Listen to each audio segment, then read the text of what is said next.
طالب علم کے لیے نظم و ضبط کی خاص اہمیت ہے۔ اس پر عمل کرنے سے وہ کامیاب اور نہ کرنے سے ناکامی اس کا مقدر بن جاتی ہے۔ اسی طرح کھیل کے میدان میں وہی ٹیم جیتتی ہے جو نظم و ضبط کا مظاہرہ کرتی ہے۔ اس کے باوجود بدقسمتی سے ہمیں بہت سی جگہوں پر بد نظمی نظر آتی ہے، جس سے بحث و تکرار، دھکم پیل، چوٹ لگنا، ایک دوسرے سے الجھنا جیسی برائیاں پیدا ہوتی ہیں، جس سے معاشرے میں بگاڑ پیدا ہوتا ہے۔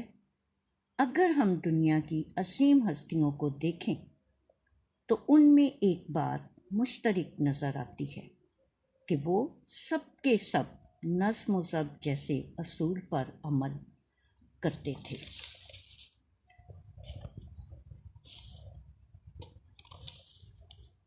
الغرض اگر ہم بھی کامیاب ہونا اور کھویا ہوا وقار حاصل کرنا اور اپنے ملک کو ترقی کی راہ پر گامزن دیکھنا چاہتے ہیں تو ہمیں نظم و ضبط پر عمل پیرا ہونا پڑے گا۔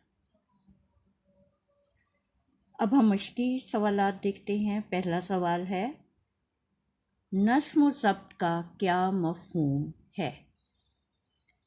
نظم و ضبط کا مفہوم ذاتی مفادات اور خواہشات کو روک کر اپنی صلاحیتوں کو کسی اعلیٰ نصب العین کی خاطر منظم کرنا ہے۔ سوال نمبر 2، نظم و ضبط کی پابندی کرنے کے کیا فائدے ہیں؟ نظم و ضبط کی پابندی کرنے سے زندگی اصول و ضوابط کے مطابق گزرتی ہے، ہر کام میں سلیقہ اور ترتیب نظر آتی ہے، انسانی زندگی کامیاب اور پرسکون نظر آتی ہے۔ سوال نمبر 3، نظم و ضبط کا خیال نہ رکھنے سے کیا نقصان ہوتا ہے؟ نظم و ضبط کا خیال نہ رکھنے سے معاشرے